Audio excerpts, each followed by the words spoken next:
Don't forget to suck some titties. Just like, it just reminds me that you cannot take anything out here serious. Commentary, political commentary, social commentary, sport takes. Like, you can't even take ESPN serious when you're trying to watch a sports take, them talking about the previous night's playoff games. And they're sitting here somehow fusing it to LeBron and the Lakers. Somehow trying to fuse it to, Giannis leaving Milwaukee. Is like, dude, they're not in the playoffs. What the fuck does that have to do with the Pacers? Everything has nothing to do with anything, and it's obvious. It's the definition of just trying to get to an agenda to what they think people care about. But can I be honest with you? No one is fascinated with the Knicks anymore like they say they are. It's good that the Knicks are relevant again. My dad, he's a Knicks fan. But when it comes to just the sports landscape obsession, it's like, it's funny how media always talks about, we talk about these things because this is what the people watch and listen to. I think it's because it's just what, if you just talk about and push something enough, people are forced to listen to it, and they just accept this is what we have to listen to. That's why I stopped watching First Take a long time ago. Because even after Skip and whoever, it's always sports debate television shows. It's always just about, somehow it's MJ LeBron, somehow it's, Donovan Mitchell isn't this, somehow it's, this is the Knicks year. It's like, well, now it's finally the Knicks fucking year. It hasn't been the Knicks years for a lot of years.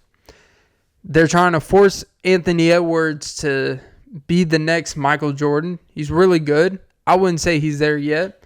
We try to push things and then we tear things down.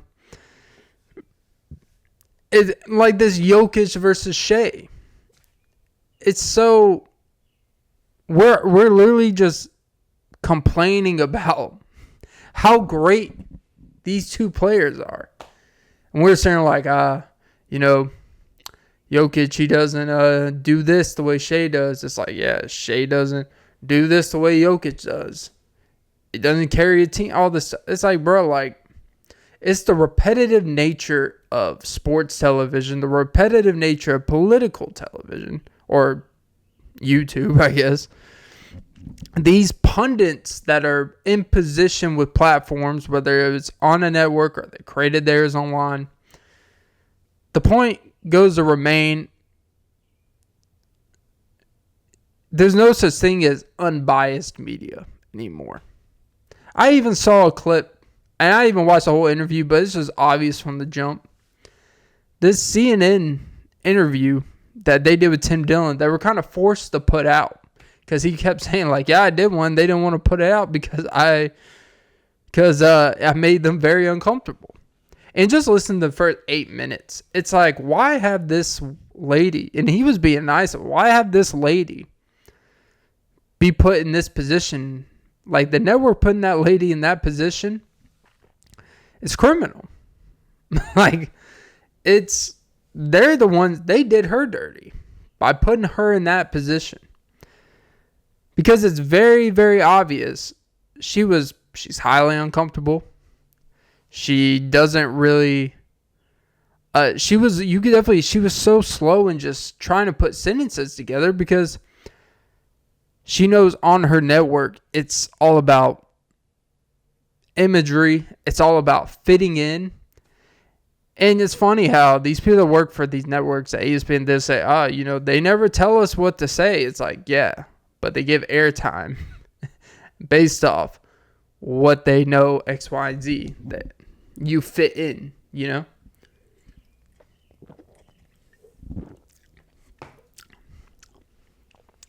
It's not about your beliefs. It's the fact of the matter is, this is why no one takes TV or media. I think media is in a dangerous territory of not being taken seriously anymore. There's a hot take there.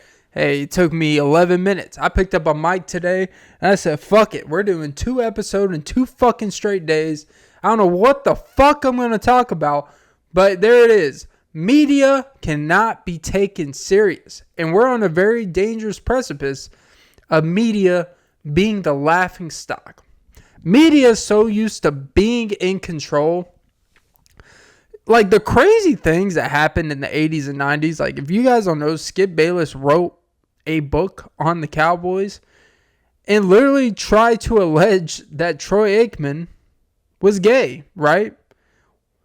And it's like, what would make a reporter, let's just say that was true. Let's say they did. Why put that in a book that's supposed to be about the Cowboys? One, it's like the definition of clout chasing. And these are the same media members that tried to tell you, ones that I was reporting in the 90s. We had to wait in the 76ers waiting room to talk to AI. Oh, well, the things I saw with Clyde Drexler in 97. Oh, in Phoenix and all this, it's like all this stuff they talk about, stuff they saw. So they have the credibility to be taken serious, and they try to discredit the current media and realizing the stuff they try to expose about the past when it's not necessary is cloud chasing. What does Skip Bayless get out of saying shit like that? Wrote a whole book, monetized it, got paid, made money off making allegations of that nature. Nowadays, bro, if someone were to come out in public, a media member were to come out and say that shit, even suggesting on TV, like calling someone zesty, which, by the way, what is it? Miles, Jared McCain on the Sixers, right? Him and Jalen Green, a lot of people on the internet shit on them for nail polishing. Draymond Green made a comment after a game, basically throwing shade, no pun intended, at Jalen about something about, man, let him worry about his nails. Basically, and there's people online, making fun of Jared McCain for nail polish and stuff like that. The point I'm trying to make there is people are so afraid to be perceived a certain way. These media members now don't call it how they see it. They call it what will get them attention and be accepted. Like Skip Bayless would never come out now and accuse someone of, or even suggesting someone, sexuality. Now, we'll call LeBron the biggest bum in the history of the NBA, overrated. He's never this, he's never that.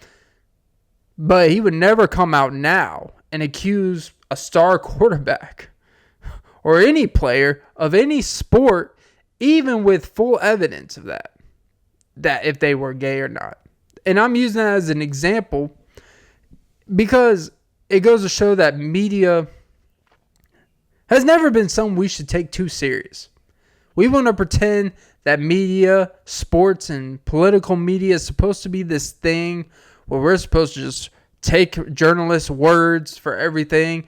They always mention these sources that, I get it, they can't disclose the sources, but at the same time, think about, they're receiving gossip information. It's a gossip business, but it's gossip of sports. Let's just call it what it is. And they talk about sources. There's someone being deceptive within an organization, giving out information to, quote unquote, protect the image of an owner, protect the image of a GM, maybe in some cases and good for the player. But like, hey, this guy's going out there playing, but he's playing with basically no ligaments in his knee. So that's why there's a drop off. But, and it's all these things, or like, it's a toxic culture here. No one wants to talk about it. And they're either just putting things out there. It's funny because Colin Cowherd said when there's a quote unquote when there's reports and sources of information, it's because there's someone that wants it out there. And it's just drama.